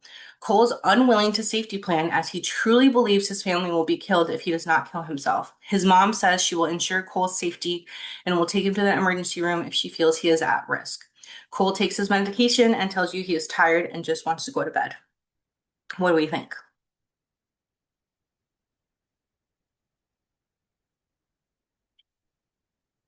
Do we have some answers in the chat? Yes, it looks like the vast majority are saying no Baker Act, but there are a few yeses that I've seen come through as well. Okay, so this is no, um, because mom is willing to safety plan. He's in services. He's gotten the help that he needs. If mom was to say, I can't watch him 24/7. I can't sleep with him in the same room. He needs help. I can't stop him from trying to hurt himself. That's a totally different story. Now that's a Baker Act. But because mom is so willing and able to the point where she's even considering homeschooling him to keep an eye on him, that makes it very different. Even when a child is unwilling to safety plan, as long as their system is able and willing to keep them safe, then they're okay. So it's always important to consider the system. And that's why I say you're never just safety planning with one person. You're safety planning with everybody who takes care of them. Davey's a 14-year-old boy in 9th grade. Sorry, go ahead, Robert. Janessa, I apologize for interrupting, but there have been a couple questions in the chat that several people are asking the same thing. That first vignette with Stacy and her mom and dad, would that also be a DCF report? And I wanted to jump in there because I think that was an important question about that first vignette. Yes, it was a DCF report. I did make a DCF report for not necessarily medical neglect, but for safety neglect on dad's part, as in why are we leaving guns locked up in a house with people who are suicidal, or not locked up in a house with people who are suicidal. So that's definitely a DCF report, and obviously it's a very nasty custody battle. So you always want to make DCF reports when anything like that is evident and the safety is not being considered for the child. Thank you, Robert. Okay, so this next one. Davey's a 14-year-old boy in 9th grade. He tried to hang himself in the bathroom at school today with the strap of his backpack. He was found by some boys going to the bathroom, and they helped cut the strap off the door and got him down. When you assess Davey, he reports he's been feeling suicidal for over a month. He reports his older brother died by suicide 2 years ago this month. Davey tells you he's able to safety plan and just wants to go home. You talk to his mom, and she tells you she's worried about him. She tells you that she works at night and usually leaves Davy alone while she is working and comes to check on him during her lunch break. You ask if she's able to miss work for the next few days. She tells you she cannot miss work or she'll be fired. She also says that there is no one to stay with Davy as she has no support system in town. So this is like the opposite of the last one, right? Where the child is saying, yes, I can safety plan, I'll be safe, I can keep myself safe. And mom is like, I don't think so. I don't think I can keep him safe. So what are we thinking? And I think everyone I've seen so far said yes, this is a Baker Act. Yes, this is definitely a Baker Act. Client reports attempt to kill self today in the bathroom at school with backpack via hanging. Client reports approaching brother's death by suicide anniversary this month. Client reports suicidal ideation for over a month. Again, the scaling question. Mother reports she's concerned about client. Mother reports she's unable to keep client safe. Mother reports she's unwilling to miss work in order to keep client safe and supervise him 24/7 for the next few days. Mother reports trauma from her other son dying by suicide 2 years ago. Mother reports she does not have anyone to supervise client while she's at work and cannot keep client safe. If mom had been able to take off work and stay with him all day and ensure he gets to school safely, comes home, and really, it wouldn't even have been just safety planning with mom. It would have been safety planning with the school, as in he cannot go to the bathroom by himself. He cannot go anywhere by himself, at least until we can get him into consistent counseling. So this case would have taken a lot more safety planning, whereas you need to have the school on board, you need to have the parents on board, and you need to make sure that this child is being taken care of everywhere. So this one was a little harder to safety plan, but yes, it was a Baker Act. Andy is a 15-year-old high school sophomore. He has a kill book with specific names of students and teachers and how they will die. He just moved here from out of town and is currently living at a homeless shelter with his mother and brother. They have very little and have no access to any weapons or even their own belongings. Andy has been interviewed by the threat assessment team and the student resource officer. They're extremely upset and talking about charging him and saying he needs to be Baker acted. Upon your arrival, the principal, assistant principal, school counselor, and the SRO are there, and all insisting that he needs to be Baker acted. You interview Andy in a private space, and he tells you that the kill book is based off of an anime called Death Note, and that the students wrote their own names and methods of death on their own. You request to see the notebook and notice that the writing is in different colors and also different penmanship. He tells you that he is living in a shelter with his mom and brother and has no intention or even the means to kill anyone or himself. Andy reports this was his attempt at making friends at his new school and connecting with his classmates. You finish Andy's assessment, speak to his mom, complete the safety plan, and do not have any fear that he will hurt anyone or himself. You go to speak to the principal when finished speaking to mom. The principal is irate because you have safety plan with Andy and she states that she has a duty to protect the school and you have a duty to aid her with this. So this kind of goes back to people pressuring you at school, trying to rush you, trying to get certain things to go certain ways. So what do we think? Is this a Baker Act or no? And as we were finishing that story, a lot of no's came in. There were a couple of yeses, but the majority, I think, are no's. Yes, this is 100% a no. He lives in a shelter, so he doesn't even have his own belongings, let alone a way to get any weapons. The fact that the penmanship is different and you can tell that different people wrote in it and that it was based off of a show, a very popular show back then too, where you can clearly see that he was trying to make friends at a new school. Just because someone tells you that somebody needs to be Baker acted does not mean they do. The principal is not a mental health professional. The SRO is not a mental health professional. The school counselor, sure, they can argue they're a mental health professional, but they're not trained in this. And if they were, they would be the ones doing this. So it's very, very important that you don't let anybody pressure you to doing something that is not what needs to be done. Being Baker acted is a very traumatic experience. And if this child would have been Baker acted, we would have caused more harm than good, especially in the situation that he's in, where he didn't have intent, he didn't have means, and he didn't even have a plan. It wasn't his plan. It was other kids writing their own things in this notebook. Genesis, may I ask a quick question about that? It Yes. seems like some are understanding that, this is not a Baker Act situation, but would this be, a referral to either therapy or ongoing counseling to kind of talk about the concern? Yeah, always referral. With MRTs, that's what I said in the very beginning. You de-escalate, you safety plan, and you always link to services. We never leave a call without making sure that they're linked to services.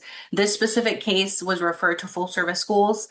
So they have like therapists assigned to every school in our county. So he was referred to full service schools where he could be seen at school every week and all of that because mom getting him to therapy every week was not feasible because she didn't have her own transportation either.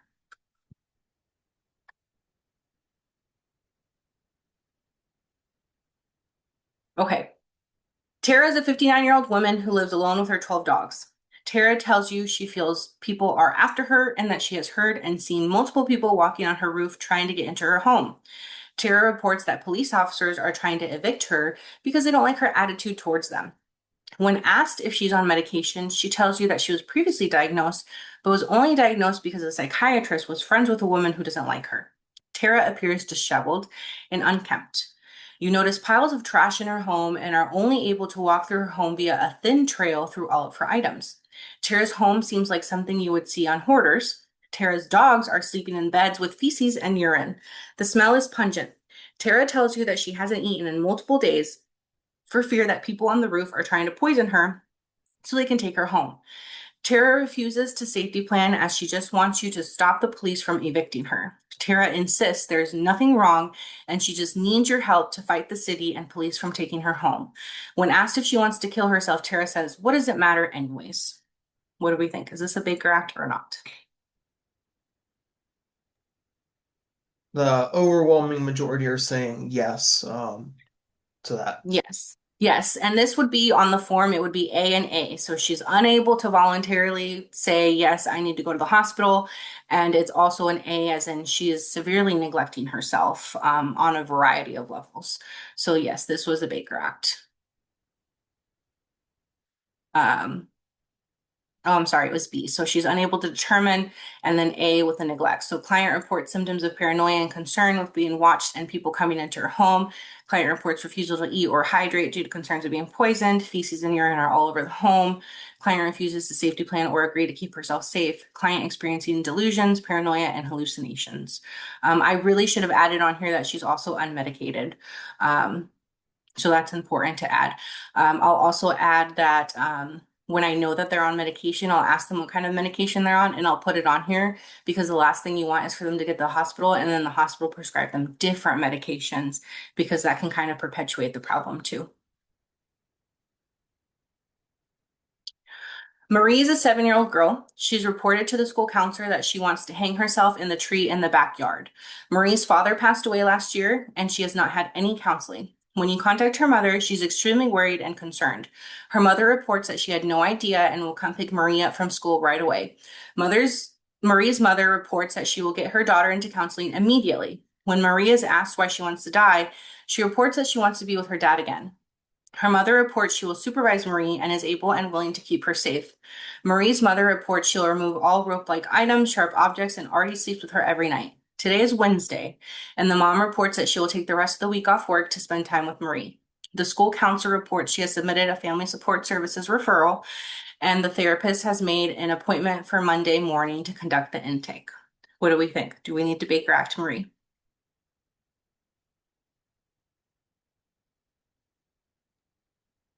And the responses are no. Yes, that is correct. We are not Baker acting Marie because we're able to safety plan. Mom is on it. The school counselor is on it. Everybody's on it. She has a referral in place. Um, Mom already sleeps with her and is able to monitor her, so we are good. Mandy is a 16-year-old girl who's in the intake process for outpatient counseling. When conducting the Columbia assessment, the therapist discovers that Mandy is high risk and has a plan for suicide. A rapid response team is called. Her mother is in the lobby while the assessment is being conducted.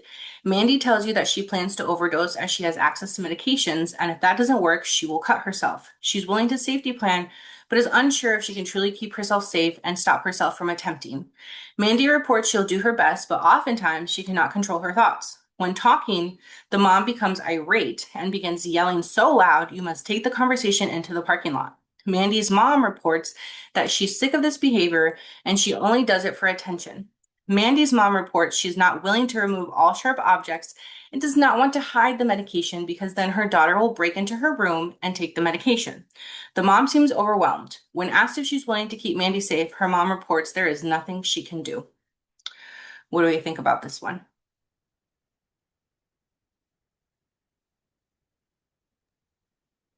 The responses are yes, including a DCF report.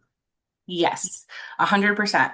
And it's kind of shocking how many times you will find yourself Baker acting a child because of the parents' responses.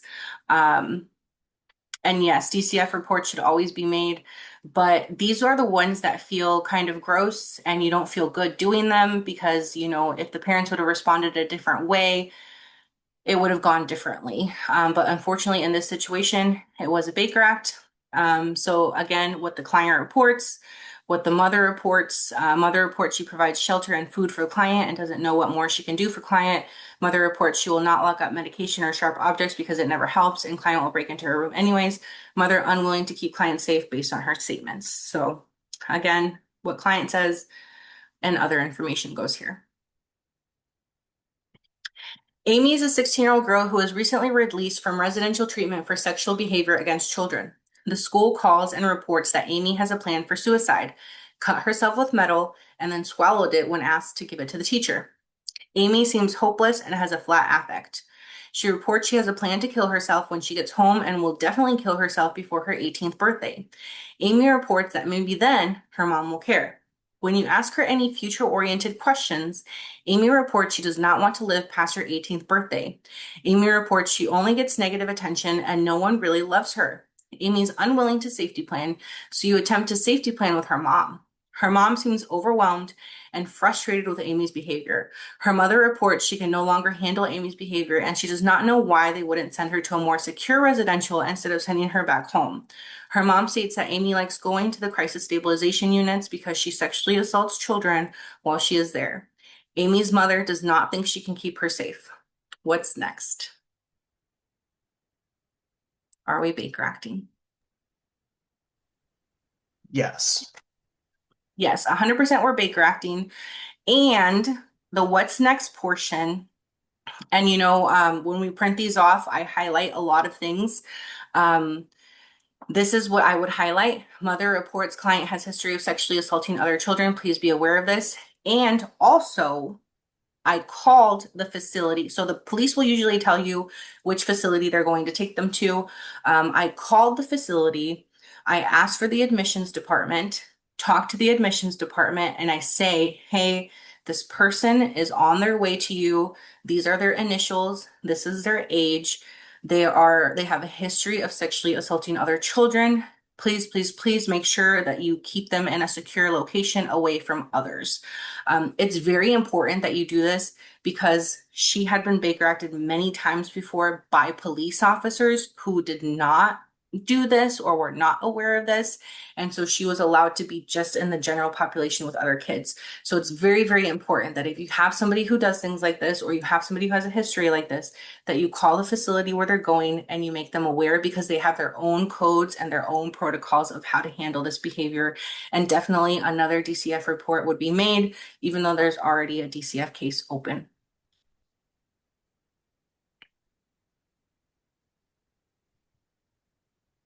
Sally's a 16-year-old girl who has been in and out of treatment and was just released from a residential facility. Her father reports that Sally has been escalated for 2 hours. She grabbed a knife from the kitchen and charged at him while escalated. It would not give the knife up. While you're in the home, she releases the dogs that were locked up and lets them in the room where you are sitting with her parents. Sally refuses to safety plan, and her parents do not feel safe with her in the house. While you're there, Sally goes into the room and breaks a picture frame to obtain a piece of glass for self-harm. Are we Baker acting or not?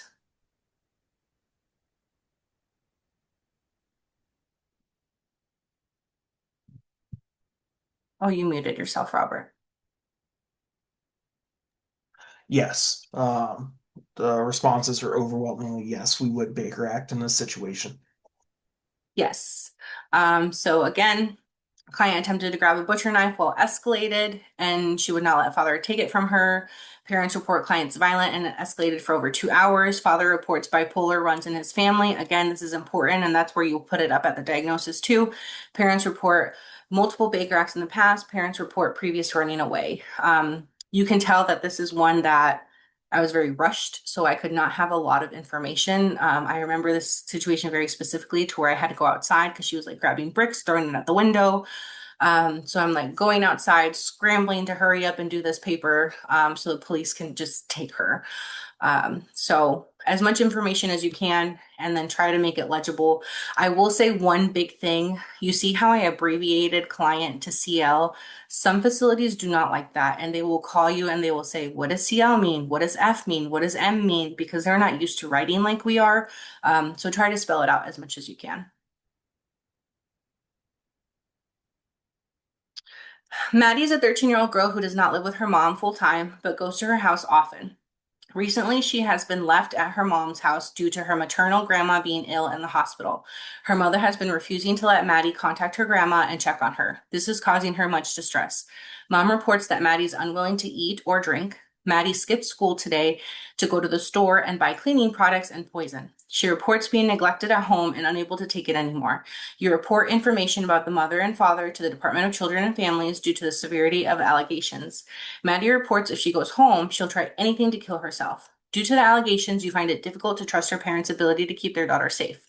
When you call her parents, they state that Maddie is making things up and she doesn't actually feel this way. Her mother reports that she is known for lying and making things up. So again, we are not investigating on whether she's telling the truth or not. We're simply going on facts.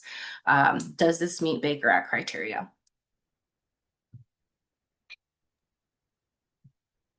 And the overwhelming majority of the responses are yes, it does. Perfect. Yes. So here, remember I said I made a DCF report. So DCF report made against mom. That's really important to highlight.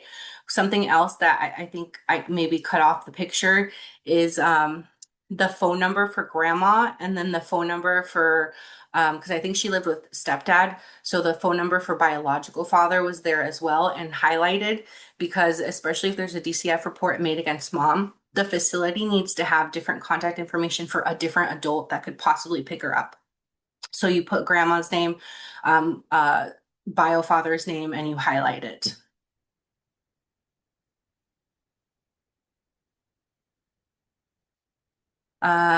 Okay, I think that was it. These are resources. This is a link for mobile response teams in the state of Florida.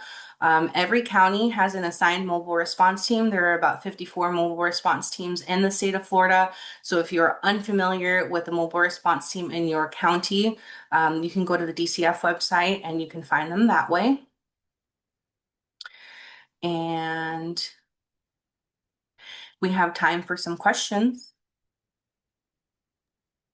Perfect. Thank you, Genesis. I'll go through the questions. I do want to announce that we have had several questions that have gone unanswered so far, so I'm going to go through them chronologically. If you have questions that we do not get to, once again, you can reach out to us. You can reach out to Genesis. Her email will be provided several times. But Genesis, I'm going to start at the very top. There were several people that asked about scaling questions and whether there's some place we can have examples of those. I know you provided some verbally, but is there somewhere where people can get some of those questions to use? I'll be honest with you. I kind of make them up based on the situation. So for scaling questions, I don't have any like written down on a document. I could possibly do that in the future if it's helpful. But I really just make them up as I go based on the situation at hand. So based on the type of answers that I'm looking for, I'll ask scaling questions to get a better gauge on the situation. What is the best instrument to use to assess suicidal ideation besides the Columbia assessment? A best instrument, I'll be honest, the scaling questions are probably the best. And then we have our own assessment questions that we ask, but it's not an instrument. Um, my whole time of being an MRT, we've only ever used the Columbia, so I really wouldn't be able to answer that question with a specific instrument. And kind of a follow-up to that question, somebody asked about the assessment used for homicidal ideation. Is that one of like your internal assessments, or is that an available assessment that somebody can access?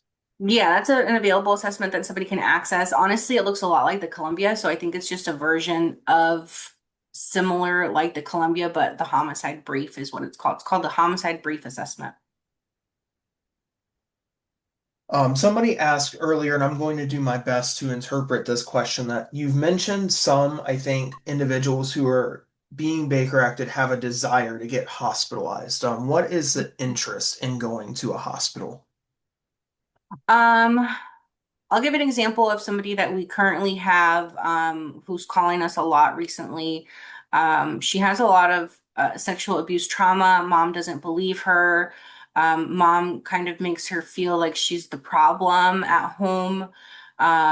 She doesn't have any privileges at home, so she has to sleep in the living room with cameras on her all the time, can't go to the bathroom by herself, can't shower by herself.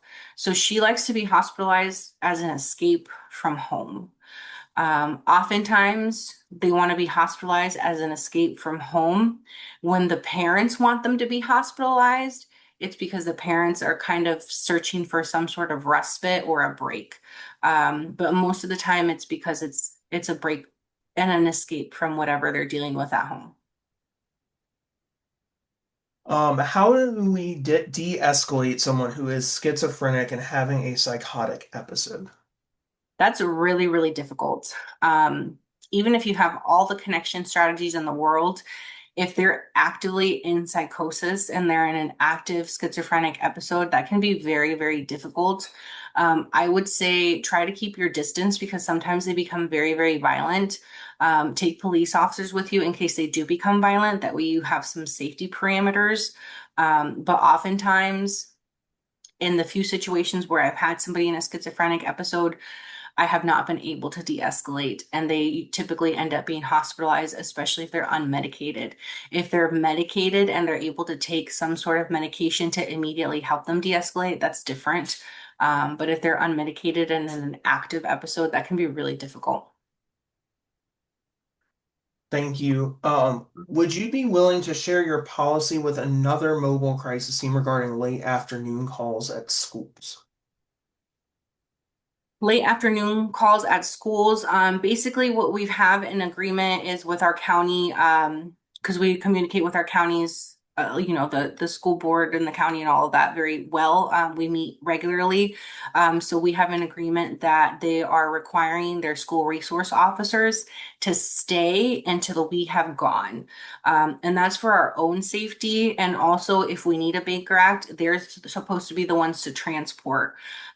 So always, and the school resource officers are there just in case anything happens, anything drastic happens or safety. So they're required to stay until we leave, and once we leave, then administration and the school resource officers can go. Thank you. Somebody asked if you have any resources for de-escalation slash seclusion and restraint training for our CSU. We currently utilize Teams training, but we are evaluating more updated training resources. Are you able to share any resources? We do not use restraints. We do not touch clients. We will not chase after clients. We do not do any of that. I would not be able to provide you with information on restraint techniques because we do not do that. Um, and they don't do that in the schools either. It's very hands off. Unless they're in something called the Pride Unit, which is for severely emotionally disturbed children. They have their own trainings on like restraint measures. I've seen a lot of like the padded they have like these padded boards where they all kind of just surround the child and the child just like is able to punch the padded boards. But we don't use any restraint techniques. And I think the last question before we'll conclude for the afternoon is when we Baker Act a client, we call the local police department to assist in the transfer slash transport to the nearest Baker Act receiving facility. We have had instances lately where they state they don't agree with the psychiatric provider and allow the client to leave. Any recommendations on what to do in these situations? Yeah, you have to have a better relationship with the police department in your county, and ensure that the chief is very aware of the statute because that is not supposed to happen. If you have signed a Baker Act form, you have given the officer the Baker Act form, they cannot leave. We've had that happen at schools before, and what we did was we had the chief write us an email saying that basically if a parent leaves with a child, we are supposed to give the police officer the Baker Act form, and the police officer is responsible for going to essentially chase down that child and that parent and ensure that they get to the facility, and are able to be safely at the facility. But yeah, that's not supposed to happen. The statute is very clear that they are just supposed to transport. You cannot let parents transport. There was a period in time, I want to say maybe like 2023, where the police officers in our county had a form that they would sign saying that they were going to let the parent take the child themselves, and basically releasing the police officers from liability, but they got rid of that.